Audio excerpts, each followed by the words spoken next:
The trailer for Mushoku Tensei Season 3 dropped and this looked really good, guys. It seems that they finally felt the pressure after that fan-made animation, because not long after its release, they come out with a trailer. They didn't do anything else, no visuals, no artwork, no informations, no interviews. They just dropped the trailer and went back to work. But there's no doubt, the trailer looks incredible. It shows us a lot of what's coming this next season, and also makes it clear the production quality is excellent. So today I'm going to break down the trailer with you and explain everything that appears in it. The trailer starts with Rudolph written on a piece of paper, which we find out at the end is his diary, and that diary is going to play an important role in this arc. Next we get a calmer scene with Norn and Aisha running around, and the rest of them having a peaceful picnic. We see that Norn is holding a wooden sword, reinforcing what we saw in Season 2, where she wanted to learn swordsmanship after Paul's death. We have got Sylvie and Roxy together taking care of Lucy, with Lilia taking care of Zenith and helping her too. The characters are interacting, Lilia probably telling Aisha to calm down and stop running, and Rudolph looking happy and content with the situation. It's a calm scene, something we sadly won't see much in this season. But one interesting detail here is that Rudolph has both hands. It's hard to tell exactly where in the history this takes place, but if it is what it looks like, and both hands are really his, then it happens after the fight against Orsted. It can't be the beginning, because then it would be a prosthetic, and in this image doesn't look like one at all. But at the same time, he doesn't have a white hair here, so it can't be after the fight against Orsted. So I don't know what's happening here, if it was a coloring mistake or an animation mistake,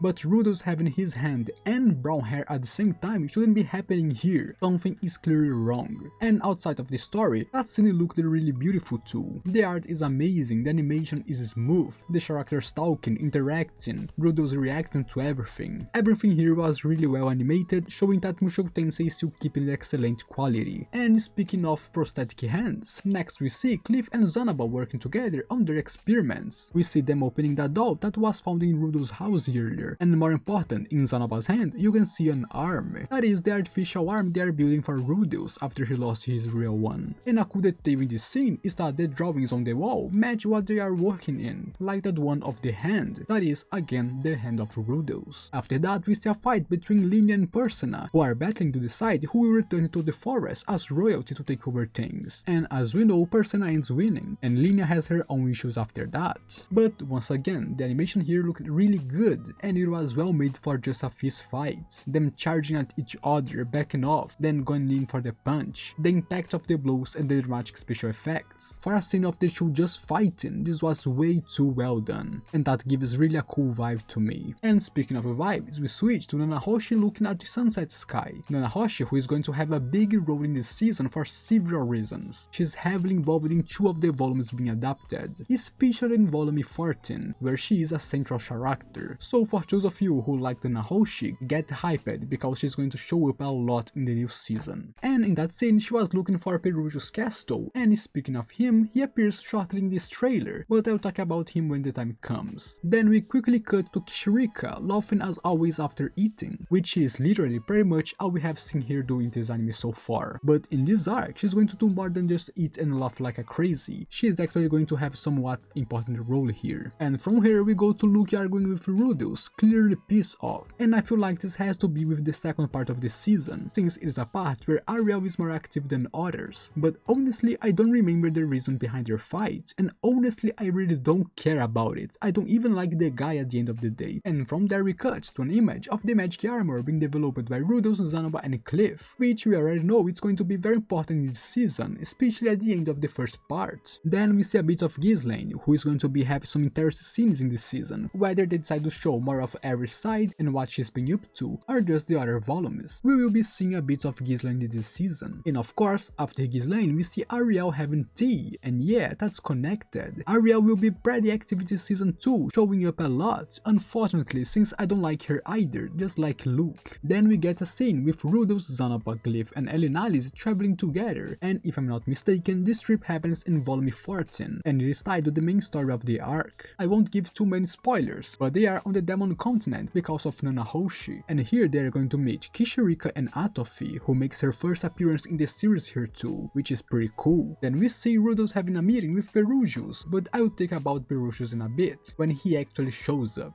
So we get a shot of that insane library, which is the home of the Demon King Slime, who is known for being obsessed with knowledge. Then the trailer takes us to the end of volume 14 and the beginning of volume 15, with Rudolph standing in front of something burning. And that fire in front of Rudolph, if I'm not mistaken, is from the future Rudolph. If I remember right, after the future Rudolph died, Rudolph burned the body and then buried him. In fact, he buried the remains of a future Rudolph in the same place where Paul, his father, is buried. Then we get a close-up in Rudolph's eyes, looking deep in thought. After all, meeting his future self really messed with his mind. Then we get 3 quick shots, a crystal cross-shaped pulse on fire and a sword stuck in the ground with blood. The crystal is what happens to Roxy, her death caused by a disease that crystallized the body of those infected. The cross-shaped poles are from Sylphie's death, being crucified after helping Ariel try to seize power in Ashura, and the fire is the destruction Rudolph himself caused afterwards. And of course, the sword represents Ares' death,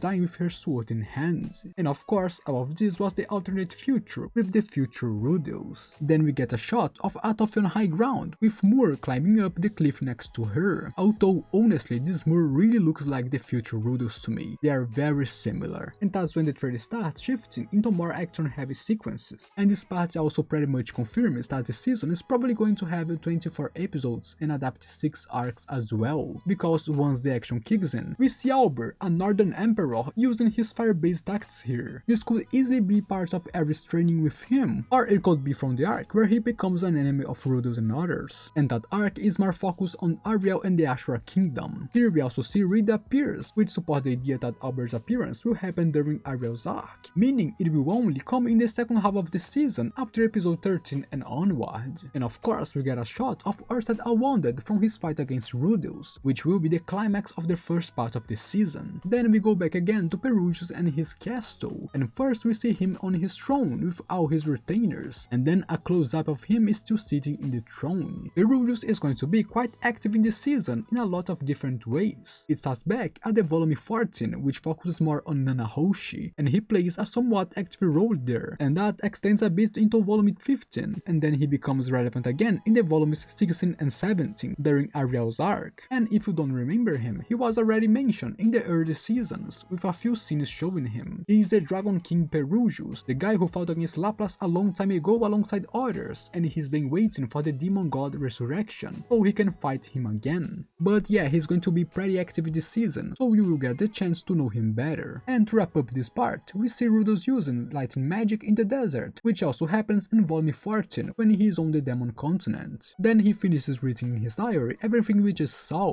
But of course, the trailer couldn't end without showing Ares arriving to save Rudolph in the fight against Ørsted. After all, the best girl had to make her appearance, and she even has the only line in the entire trailer, apologizing for being late, for Rudolph and for us. And well, this trailer is insane. It looks beautiful and really well animated. A lot of people had worries about the animation quality, but now everyone can relax. It looks excellent as always. The animation, the fights, the special effects, the scenes shown, and it confirms we are getting a 24 episode season, since they have already shown content up to volume 17, so you can be sure it will go up to volume 18 and adapt 6 volumes again, 3 in the first core and 3 in the second. It's going to be a big season, well adapted and top quality as always, and I'm very happy. We know it will premiere in 2026, and I have heard it will be specifically in April, though I can say with 100% certainty that's when it will actually come out. And that was my breakdown of Mushoku Tensei trailer, guys. Did you like it? Drop your thoughts in the comments and let me know what to expect from the new season. And don't forget to subscribe to the channel to support my work and leave a like to help the video. And now I'm out.